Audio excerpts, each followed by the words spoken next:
Hello, and welcome to Cozy Bedtime, a snug little spot where evening stories and gentle relaxation lead the way to a peaceful night's sleep.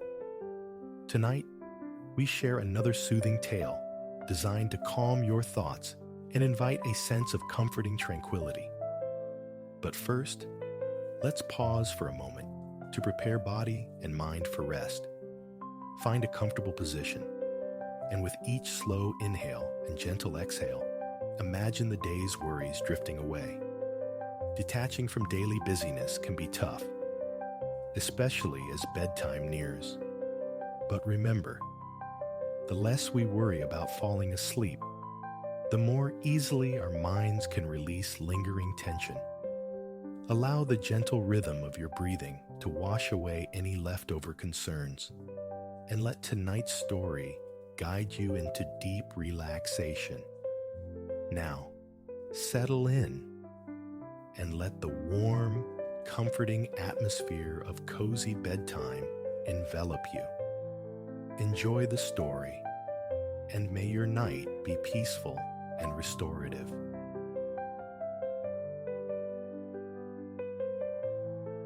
Alara drifted into consciousness, summoned not by an alarm, but by the plaintive cries of distant gulls and the gentle warmth of the nascent sun caressing her face. A luxurious stretch unfurled beneath the sheets as she rolled onto her back, the ceiling coming into soft focus. Slowly, deliciously, the realization dawned: vacation. Her watch, retrieved from the small bedside table, confirmed the early hour. Sleep had been profound, unbroken, leaving her utterly refreshed and poised for the languid day awaiting discovery. A hush seemed to hold the small inn captive, yet she wasn't entirely alone in her early rising. The distinct, soft click of a door latch echoed faintly from the hallway, succeeded by the whisper of stockinged feet descending the stairs. Another soul embracing the dawn, moving with thoughtful quietude. A smile touched Alara's lips. This nascent tranquility felt like the perfect overture to the day. Swinging her legs over the side of the bed, she pushed aside the billowy white comforter. Her feet met the wide, glossy planks of the wooden floor, their surfaces worn to a silken smoothness by generations of passage. Standing, Alara stretched again, drawn to the window. Her room presided over the inn's charming facade. Across the quiet street stood a procession of venerable homes, their inviting verandas hinting at leisurely afternoons. American flags stirred on some. Bicycles leaned against others. Alara's gaze lingered on a pair of classic cruisers, the kind ubiquitous near shorelines, often painted in cheerful hues like sunshine yellow or coral pink. Through the window pane, she watched figures moving away from the ocean's edge, surfboards, vibrant fins against the morning light, tucked under their arms. They'd undoubtedly greeted the first glimmer of dawn, hours spent dancing with the waves already behind them, dripping, smiling, radiating a contented exhaustion. They ambled toward their cars, likely dreaming, Alara mused, of a substantial breakfast. Shifting her perspective slightly, she could see the inn's own welcoming face. Bay windows reflecting the sky. Flower boxes spilling over with exuberant petunias. The porch below beckoned, arranged with rocking chairs and small tables perfectly sized for a morning coffee or an afternoon lemonade. One early guest already occupied a chair, lost in the rustling pages of a newspaper, a steaming mug his companion in blissful solitude. Ilara made a silent promise to herself to claim a similar moment later. She and her friend Maya, nestled in another cozy room just down the hall, had arranged to meet for breakfast when the inn's restaurant stirred to life. This seaside escape had been a spontaneous pact, a craving for a different rhythm, a change of air. And now, breathing it in, Ilara knew this secluded haven was precisely what they'd sought.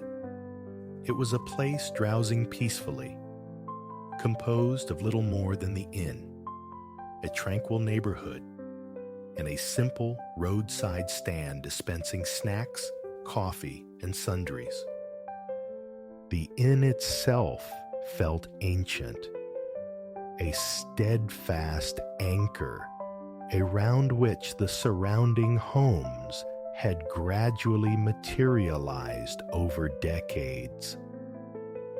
With the bustling city a mere 20-minute drive away, the clamor of shops and extensive conveniences had never encroached. The inn provided its own thoughtful comforts: umbrellas, chairs, beach toys for the borrowing. The restaurant offered sustenance, even packing lunches for shoreline picnics. What more could a soul truly desire? The profound quietude of this hidden corner was a treasure worth far more than any perceived lack. Ilara unzipped her canvas weekender, extracting the necessities for the beach. A thrill coursed through her at the prospect of descending to breakfast clad in comfortable beach attire, an emblem of pure leisure.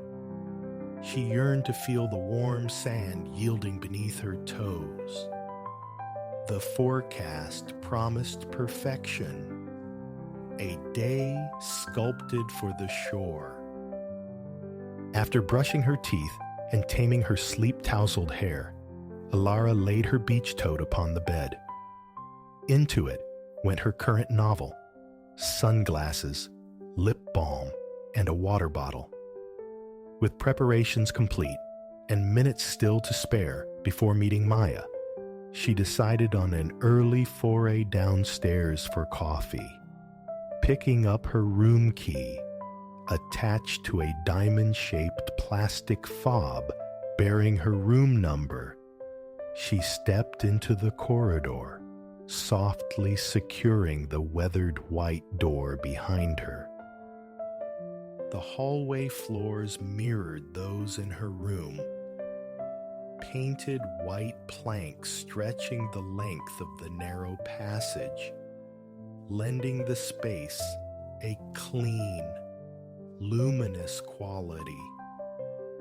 Staircases descended at either end. Adorning the walls between the guest rooms were vintage prints capturing beachgoers from bygone eras in their charmingly modest bathing costumes. One illustration depicted a rather regal lobster. Ilara chose the longer route, traversing the hall to the farther staircase and descending into the lobby. The front desk stood unattended. A small bell rested upon it, an invitation for immediate service, though Ilara hadn't witnessed its use since her arrival. Haste seemed an alien concept here. Slipping into the well-appointed coffee nook, she selected a mug, filling it with a dark, steaming brew from the thermal dispenser. A tentative sip brought an appreciative nod.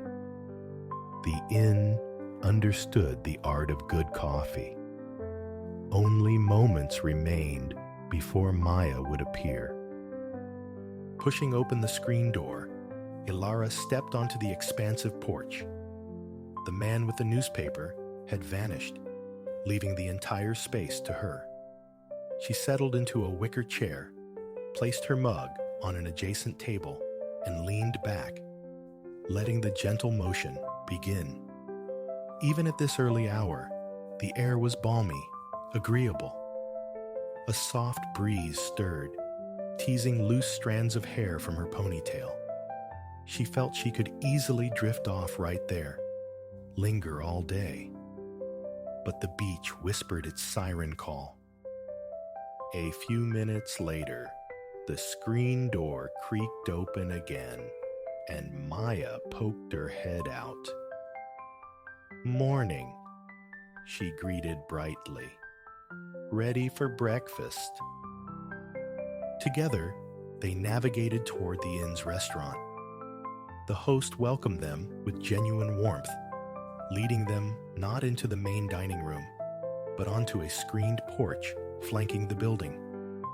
Delightedly, Ilara and Maya claimed a cozy table for two, bathed in a corner patch of sunlight. Their server poured ice water from a charming carafe centered on the table, took their orders, and promised a swift return. While awaiting their meal, the two friends pored over a paper takeout menu, already strategizing their beachside lunch. The offerings were tempting. Cold sandwiches alongside boardwalk classics like grilled cheese and hot dogs. Ilara settled on a lobster roll, creamy with mayonnaise, while Maya chose chicken salad. There was an undeniable magic, Ilara reflected, to how food tasted after hours by the sea. Something about the sun, the salt air, the sheer relaxation amplified every flavor. She eagerly anticipated that first bite of lobster roll later in the day. As they ate, other diners gradually filled the surrounding tables. A family nearby recounted yesterday's beach exploits with cheerful animation. Other tables seemed occupied by couples enjoying a quiet retreat, or old friends reuniting for a weekend escape. The atmosphere was universally relaxed, suffused with contentment. Shorts, sun hats, and flip-flops were the prevailing uniform. Having dispatched their bagels, fresh squeezed orange juice, and fruit, Ilara and Maya pushed back their chairs, gathering their beach totes. The short walk to the water beckoned. Passing back through the lobby to the front porch, they availed themselves of the inn's complimentary beach gear. Maya selected an umbrella. Ilara chose two lightweight chairs equipped with shoulder straps for easy carrying. They descended the front steps, merging with the growing trickle of people meandering toward the surf. In this peaceful neighborhood, sidewalks were superfluous. Residents simply emerged from their houses, strolling the 5 minutes to the sand, laden with everything needed for a day by the waves. It was all so effortless. Ilara marveled at the sheer bliss of staying practically on the beach. Their location transformed the entire experience. Within minutes, the friends stood at the top of the steps leading down to the sand, an inviting golden ribbon unfurling before them. Fortuitously, the tide was low, granting the beach its most generous expanse for the time being. Children, arriving with their parents, instantly abandoned sand pails and shovels, racing each other toward the water's edge. Their parents chuckled, scanning the sand for spots likely to remain dry until the afternoon tide began its inexorable advance. Ilara and Maya followed their lead, planting their umbrella in the soft, dry sand, well above the damp, smooth line left by the recent high water. Traveling light, just the two of them. They were quickly established. Umbrella angled against the sun, chairs oriented toward the gently glittering surf. Sinking into her seat, Ilara released a profound sigh, closing her eyes. The rhythmic shush of the waves drifted soothingly across the sand, punctuated by the occasional faint cry of a gull. A light breeze carried the invigorating scent, the elusive taste of salt. She wished fiercely that she could bottle this moment, freeze time. This was perfection itself. For several minutes, silence reigned between them, a shared space for absorbing the wonder of the place. Then, easy conversation flowed for a while. Eventually, both Ilara and Maya retrieved their novels, a tacit understanding passing between them. It was time to lose themselves in other worlds. Around them, the beach settled into its gentle rhythm. A nearby family commenced construction on an ambitious sandcastle, their small children making tireless pilgrimages to the surf, hauling buckets of water for the moat, oblivious to the sand's thirsty absorption. The journey itself was the joy. A young couple tossed a frisbee back and forth, their dog leaping exuberantly between them, convinced the red disc was meant for him. When the frisbee occasionally sailed astray, another beachgoer would cheerfully retrieve it, often pausing to ask permission to pet the friendly canine, who seemed eager to befriend every soul on the sand. There was no boardwalk here, no droning airplanes trailing advertising banners, no hum of nearby traffic. This beach felt like a precious, well-kept secret. In this unhurried fashion, time dissolved. Ilara lost track of how long she read before realizing the sun stood high overhead and she had nodded off, her book resting open in her lap. Stirring, she glanced at Maya, who regarded her with an amused smile over the top of her own book. Unsure of the exact hour, but keenly aware of a growing appetite, Ilara knew the moment for her lobster roll had arrived.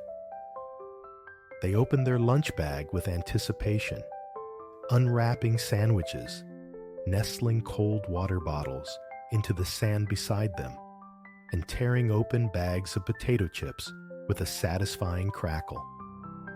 The tide had crept closer during their repose. Children who had been whirlwinds of energy hours before now drifted toward the shade of parental umbrellas and small tents, claiming midday snacks.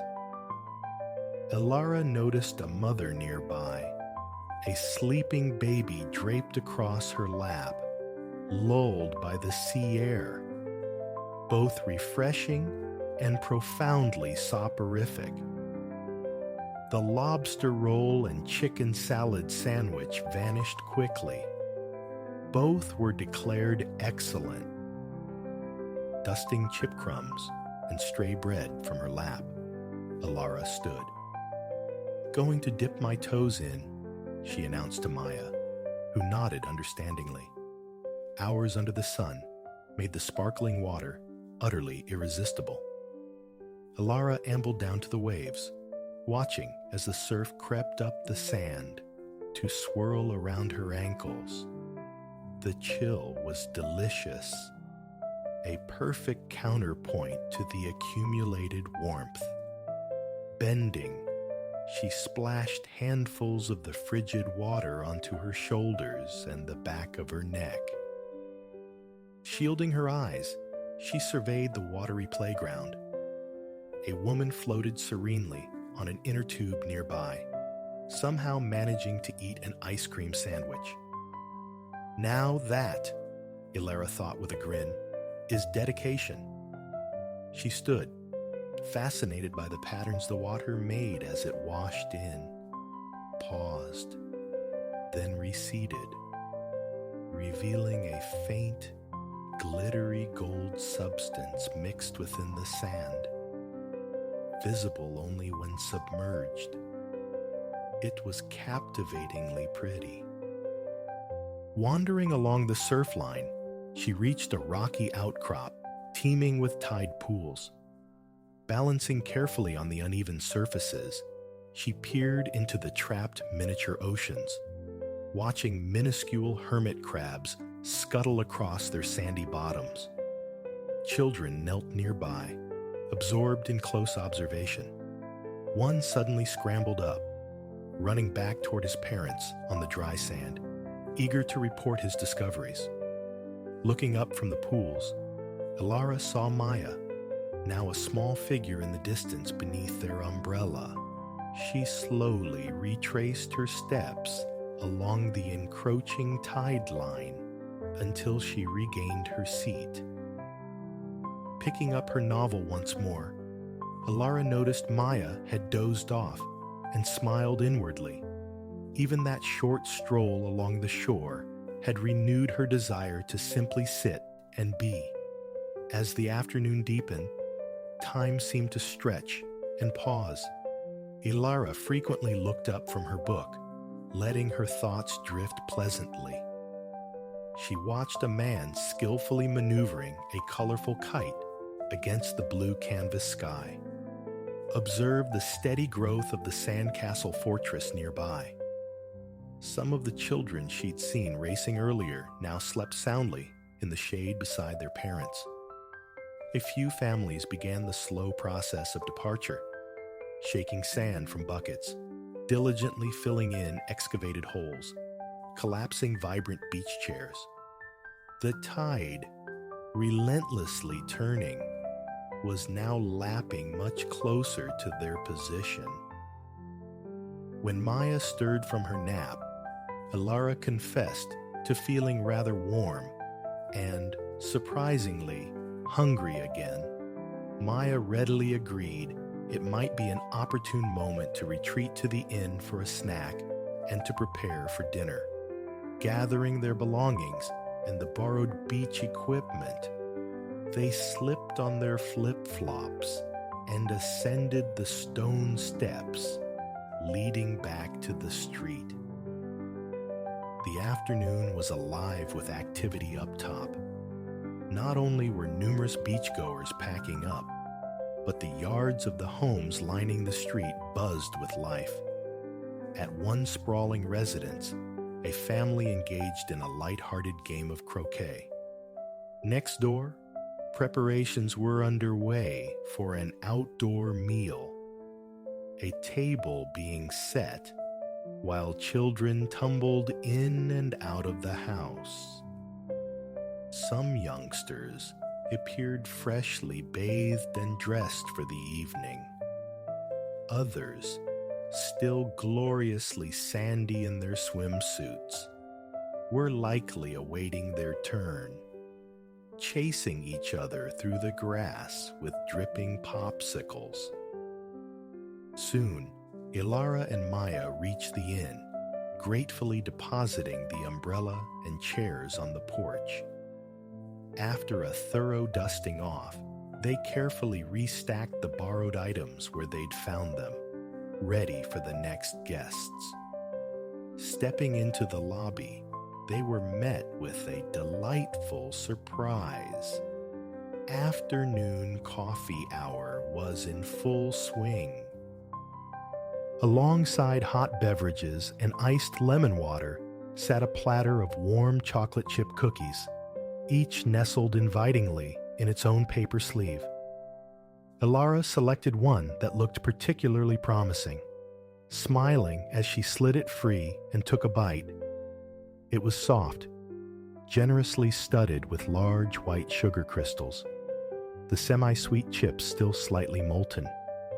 Sinking into two plush easy chairs in the lounge area, Ilara and Maya exchanged wide grins, savoring their cookies in companionable silence. The perfect interlude before their late dinner reservation. They watched the ebb and flow of guests through the lobby for a while. Some exchanged warm greetings. Others approached the desk attendant with queries. After a bit, Maya suggested they retreat to their respective rooms to rest and freshen up. An evening stroll through the neighborhood before dinner sounded like an excellent plan. In single file, they climbed the old wooden staircase. Reaching the upper landing, they parted ways with a promise to reconvene in the lobby shortly. Ilara fitted her key, with its familiar plastic fob, into the lock. It turned with a satisfying clunk, and the door swung inward. Her room welcomed her, sunlight pouring through the window, the bed a cloud of white linens. A sigh of pure contentment escaped her.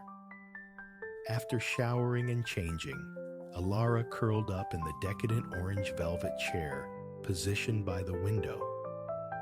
From this regal perch, she watched people strolling along the street below. The petunias in the window box nodded cheerfully in the breeze. She observed the various groups heading home from their own late afternoon pursuits. A nap, perhaps, a game, or simply chatting with friends. Leaning her head against the chair's high back, she took several slow, deep breaths. She couldn't recall the last time she'd felt so utterly unwound. Without conscious intent, Ilara slipped into a light doze. She awoke to the gentle flutter of her white curtains, silhouetted against the descending sun. A glance at her watch assured her she hadn't slept long. She was perfectly on time to meet Maya. Rising, she stretched languidly, circled the room, retrieving her small purse and key, then slipped quietly back into the hallway, locking her door just as Maya emerged from her own room a few doors down, doing the same. Together, they descended to the lobby. The coffee station remained, but the cookies had vanished, cleared away in preparation for the dinner service. Peeking into the restaurant, Ilara saw servers arranging tables and seating the first diners of the evening. Their walk would prime them perfectly for a relaxed meal. As they pushed through the swinging screen door onto the porch, the faint musical clinking of water glasses drifted from inside the inn. Turning instinctively toward the beach, they were greeted by a sky ablaze with pink and orange, a spectacular sunset. Numerous people had spilled out into their yards to witness the display. As Ilara and Maya ambled down the street, they found themselves captivated by the unfolding scenes at each house. The residences themselves were a charmingly eclectic mix, each reflecting the era of its construction and the owner's unique vision. A modest Cape Cod, with its slanted roof and quaint shutters, might sit beside a sleek contemporary structure, boasting vast expanses of glass, which in turn neighbored a classic farmhouse-style home with a broad, gracious porch. Many yards featured tables and outdoor seating, clear evidence of frequent alfresco dining. In one yard, a woman relaxed with a little girl in a gently swaying hammock. At this hour, as twilight deepened and houses glowed from within through wide open windows, glimpses of indoor life were easily caught. People sipping drinks on sofas, clustered around cheese boards, someone even playing a piano. At one home, a collection of sand toys lay drying near the garage, while a man tossed a ball with two small girls in the front garden. Dogs pranced excitedly behind picket fences. What a wonderful life for a dog, Ilara mused. She noticed more and more residents emerging to set up luminaries along their driveways. White paper bags weighted with sand, each cradling a lit candle in its center. Other homes, lacking luminaries, were festooned with strings of white lights wrapped around trees and fences. Maya recalled seeing a flyer mentioning that today was the designated Night of White Lights, explaining the festive illuminations. Ilara found it utterly enchanting. The street looked magical. Their route eventually took them along a stretch running parallel to the beach. The tide, having peaked while they rested, was now receding again. Figures could be seen strolling in pairs and small groups along the darkened sand, silhouetted against the moonlit water. Some tossing toys for dogs, others simply admiring the view. Ilara loved noticing that many appeared to have wandered down from their homes completely barefoot. Soon, Ilara and Maya found themselves back at the inn, marveling at their perfect timing. Re-entering the lobby, they waited patiently for the restaurant host to guide them to their reserved table. The atmosphere inside the spacious dining room was now imbued with evening charm. Votive candles flickered on every table, and the two-screen porches hummed with the quiet conversation of diners leaning over their meals. Ilara and Maya were shown to a snug table in a nook, perfectly positioned to catch the warm breezes drifting in from outside. Perusing the menus, they faced a delightful dilemma. Dishes catered to every palate: fresh seafood, comforting pastas, wood-fired pizzas, and more.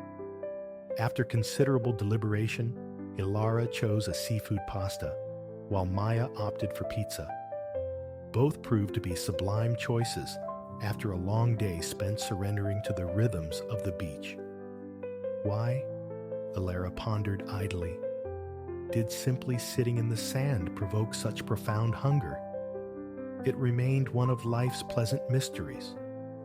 They concluded their meal by sharing a slice of cheesecake. Ilara made a point of savoring each mouthful, carefully slicing off small portions with her fork, relishing the rich, creamy texture. Once the last crumb of cheesecake was gone, they both had to concede that bed was calling. Full, content, and more relaxed than either could remember being in a very long time, they thanked their server and the host, then walked slowly back into the lobby. The sole occupant now was the nighttime desk attendant, efficiently clearing away the last vestiges of the coffee service, preparing the station for the morning ritual. She turned and offered them a warm smile. "Did you enjoy your dinner?" she inquired. They both nodded enthusiastically, assuring her it had been wonderful. And it truly had.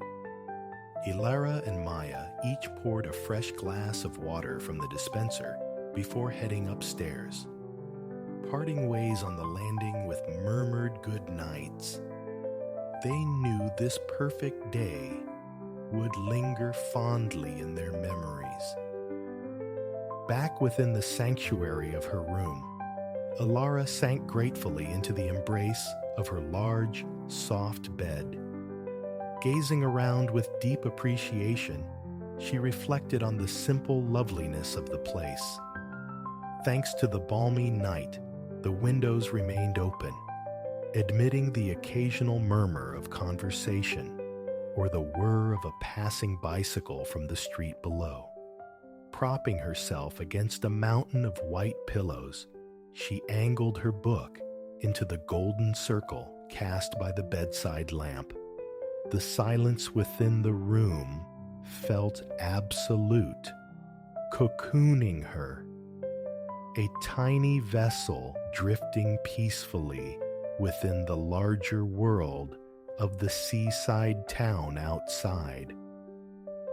She had entertained notions of finishing her novel, but soon her eyelids grew heavy. It was time, Ilara realized, for sleep.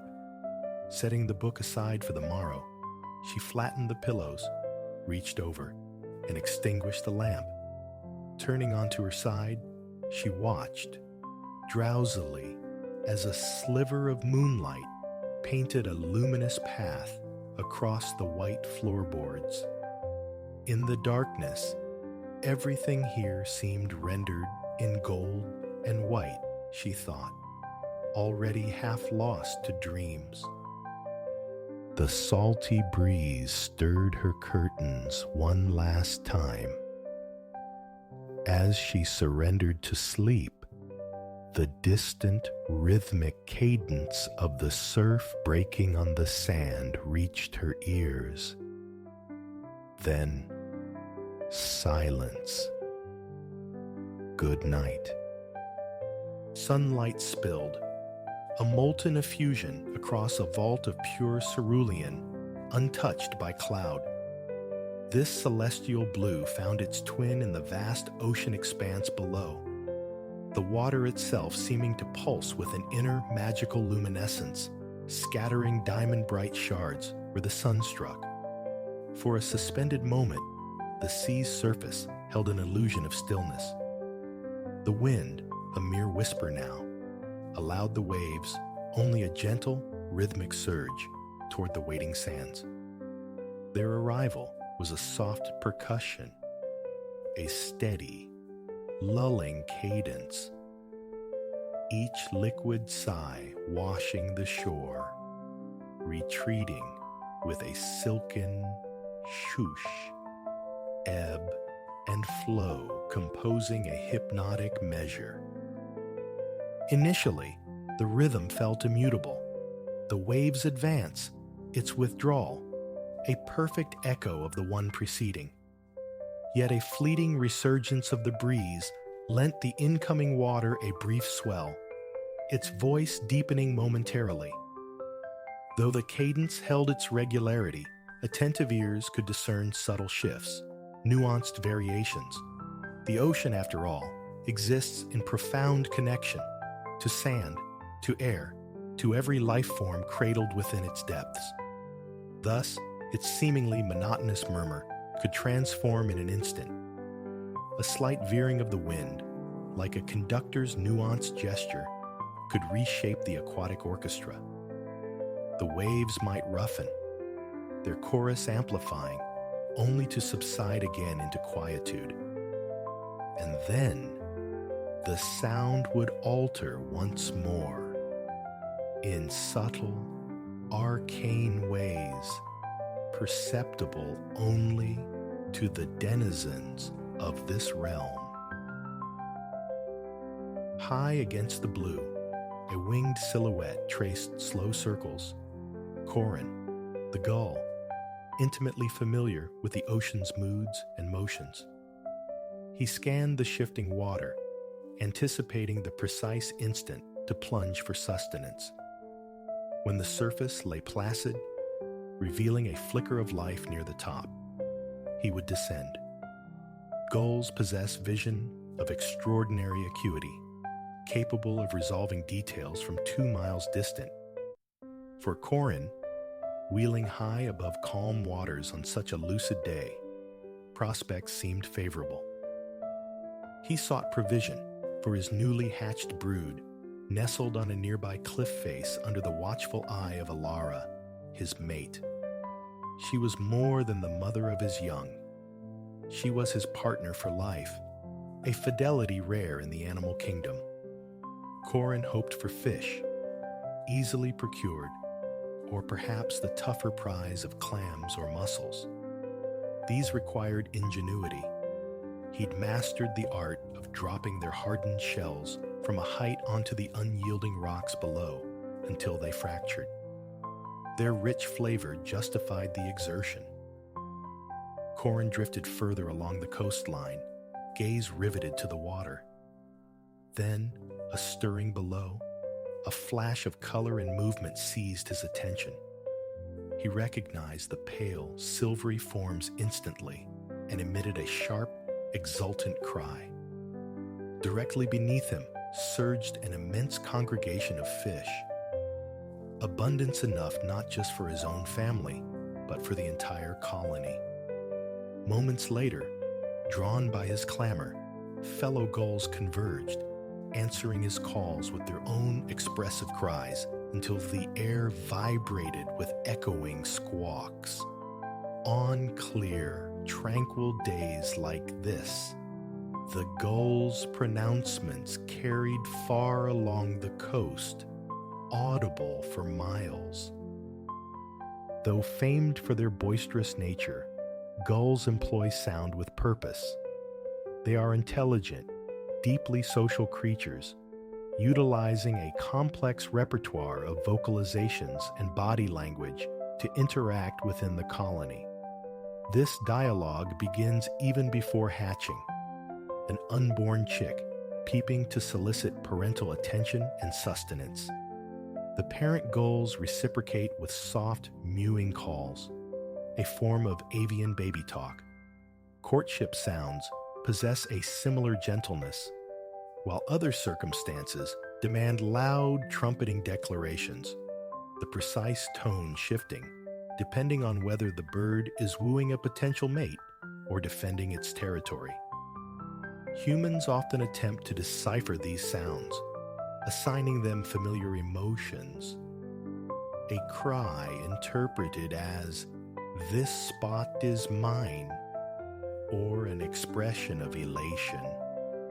Yet the subtle intricacies of their discourse remain a language known fully only to the birds themselves. This gathering of gulls alternated between excited chattering and long, plaintive calls. Soon, others would arrive to share the bounty. But for now, the moment belonged to the spotter.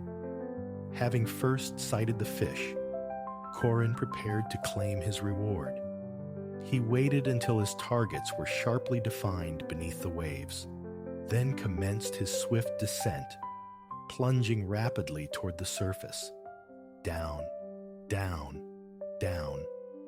Gulls can breach the water, but their dives are brief, just long enough to snatch their prey before soaring back into the air.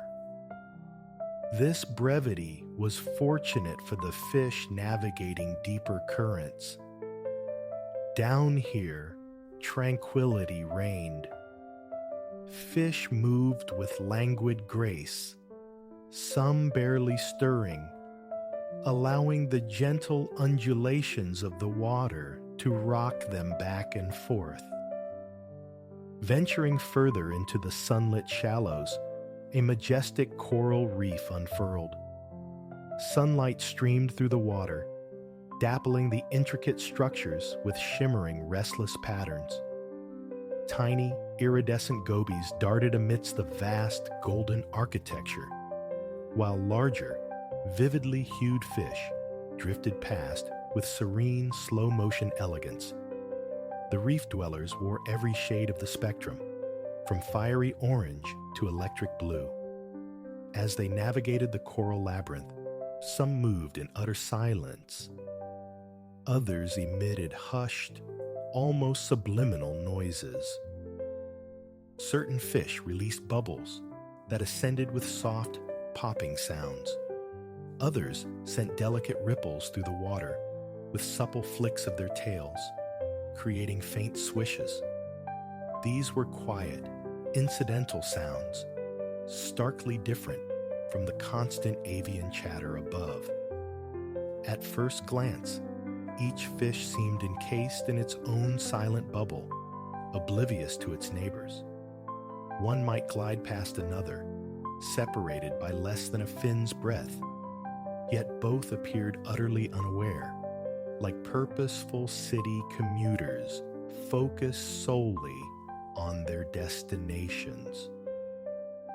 But this apparent detachment belied a deeper reality. Fish communicate through a myriad of channels.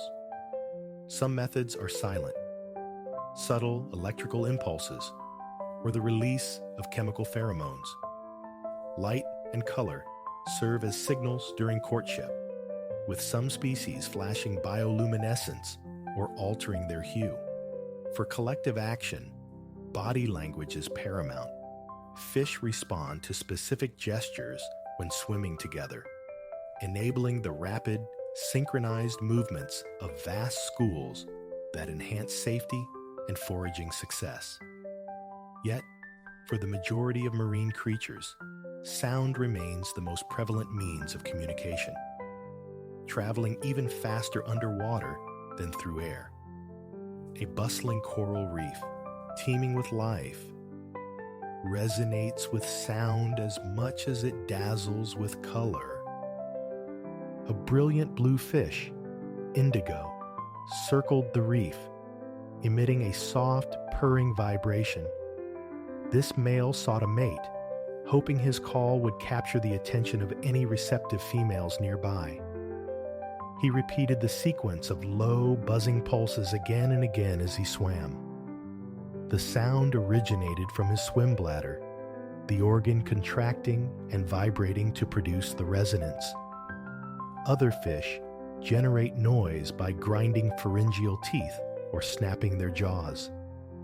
Herring possess the peculiar ability to communicate by releasing high-frequency gas bubbles, a seemingly unconventional method that allows shoals to maintain cohesion in darkness. Fish perceive sound differently than humans. They detect vibrations via their inner ears, interpreting mating calls, warnings, or other messages from their kin. A dominant clownfish, for instance, might rapidly open and close her jaw, creating chirping pops that assert her status within the group. Some deep-sea fish produce baritone croaks, serenading potential mates kilometers away. The meanings of other sounds remain obscure, perhaps the marine equivalents of songs, shouts, or chants. Their true significance, a secret held closely by the fish themselves. Scientists strive to unravel the complexities of fish communication, alongside the enigmatic sounds of other sea creatures. Plans exist for a virtual catalog, the Global Library of Underwater Biological Sounds, playfully acronymed GLUBS, intended to help monitor the ocean's soundscape, from humming fish to squeaking manatees. Perhaps some fish even communicate with glubs, adding to their repertoire of purrs and croaks. Countless intriguing sounds surely await discovery in the ocean's depths. Beyond the reef, further from shore, another lively conversation unfolded. Two bottlenose dolphins, Echo and Lyric, traced swift paths through the luminous water, punctuating their passage with exuberant clicks and whistles. This mother and daughter pair explored together, hunting fish. Like their prey, dolphins employ diverse communication methods. tail slaps or forceful exhalations through their blowholes often signal warnings, while synchronized movements convey solidarity. They can also send messages through bubble clouds and breathtaking aerial leaps. And then there are the sounds. Echo and her calf maintained constant, noisy contact, expressing themselves through high-pitched whistles. They could recognize each other by sound alone, even at a distance. Each bottlenose dolphin develops a unique signature whistle. A mother repeats hers frequently during pregnancy, effectively teaching the melody to her unborn calf. The young dolphin then spends its first year refining its own personal call, influenced by the sounds of its pod members. Once established, this unique acoustic signature serves as its identity throughout life, used for sharing information or expressing itself during social interactions. As the pair spiraled downwards, Echo emitted her signature whistle, a long, vibrating squeak that resonated through the water. Her calf, Lyric, responded not with her own call, but with a perfect imitation of her mother's. This affectionate mimicry, rare in nature, hints at the unique depth of dolphin familial bonds. The connection between mother and calf is particularly profound and enduring. Lyric would remain by Echo's side for several more years, learning crucial hunting and survival skills. Even after achieving independence, she would stay within the pod, periodically rejoining her mother for shared swims. For now, however, they were inseparable. They dove deeper, whistling affectionately, their movements a graceful, intertwined dance. Reaching their desired depth, they turned back towards the surface, ready to rejoin their pod. As mother and calf ascended, their joyful clicks gradually diminished, fading beyond the perception of creatures in the lower strata. Here, in the profound quiet, a new sound emerged, a melodic moan, steadily intensifying. It was the song of Orion, the humpback whale. The adult male swam in peaceful solitude, his journey accompanied by haunting vocalizations that could extend for 20 minutes or more. It was a low, ethereal sound, capable of traversing hundreds of miles underwater. The beauty of the sound was captivating in itself, but the enigmatic nature of the whale's song rendered it even more fascinating. Scientists remain uncertain about the precise purpose of these complex, lengthy compositions.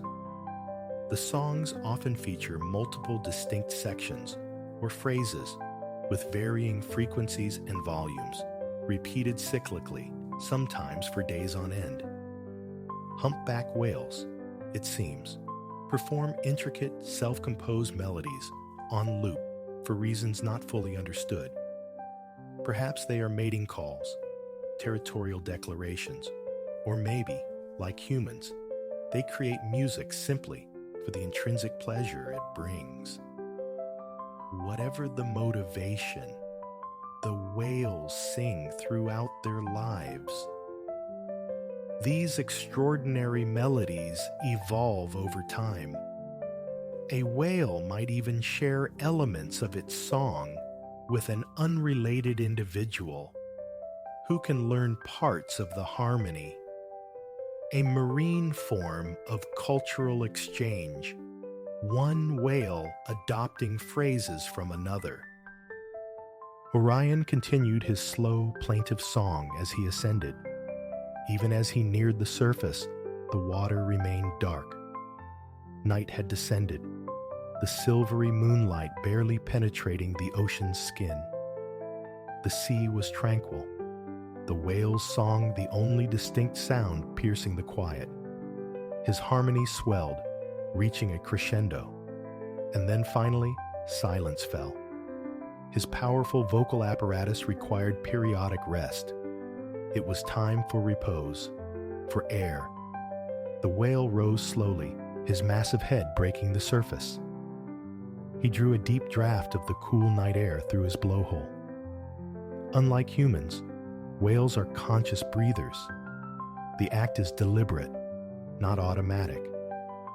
Consequently, they nap near the surface, allowing easy access to air rather than sleeping in the deep. Sleeping patterns vary.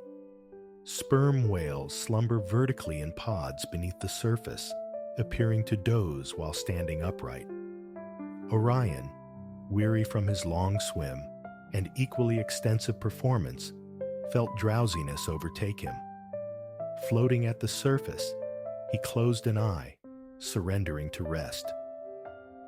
Tonight, stillness settled over the ocean. The whale's song had ended. The dolphin pod rested near the shallows. The fish reposed on the moonlit reef. High on the cliff overlooking the coast, Corin, Alara, and their chicks huddled together in their nest, deep in sleep. The only sound now was the ocean's own soothing rhythm. The tide crept slowly inward, washing the shore. Water flowed over sand, then receded, in and then out, as if the sea itself drew deep, slow breaths. With each wave, the ocean lulled its marvelous inhabitants deeper into slumber.